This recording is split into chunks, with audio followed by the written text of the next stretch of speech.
વદરના મુખ્ય માર્ગની હાલત અતિ દયનીય છે.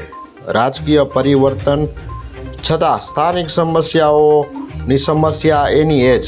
પ્રજાનું હિત સાઇડલાઇન કરી રાજકીય લોકો પોતાના રોટલા શેકે તેવું લાગી રહ્યું છે. જો ખરેખર પ્રજાની ચિંતા હોય તો પ્રજા હિતેચ્છુ રાજકીય પક્ષે પરિવર્તનના નામે લીધેલ વોટનો ઉપયોગ પરિવર્તન લાવવામાં કરવો જોઈએ. ત્યારે માત્ર સોશિયલ મીડિયામાં ખોટી વાહવા કરવા કરતાં રોડ રસ્તા સહિતની પરિસ્થિતિમાં સુધારો લાવવા કામે લાગવું જોઈએ.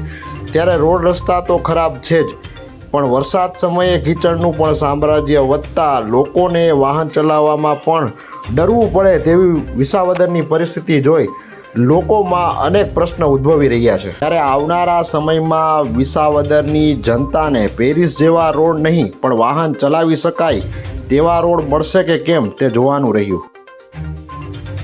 શું આપ હાડકાને લગતી તમામ સમસ્યાઓની શ્રેષ્ઠતમ સારવાર માટે નિષ્ણાત ડૉક્ટરની શોધમાં છો?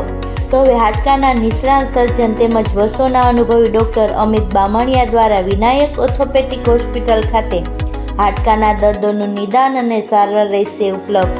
સાથે અહીં ગંભીર પ્રકારના ફ્રેક્ચરના ઓપરેશનો, ગોઠણ, ખંભા તથા શરીરના અન્ય સાંધાઓની સારવાર, કમર તથા સાયન્ટિકાના દુખાવાની સારવાર મળશે. હાડકાના દર્દોની સચોટ સારવાર માટેનું શ્રેષ્ઠતમ સ્થળ Vinayak orthopaedic hospital, Vrindavan complex પાછળ, વેરાવળ રોડ, કેશોદ.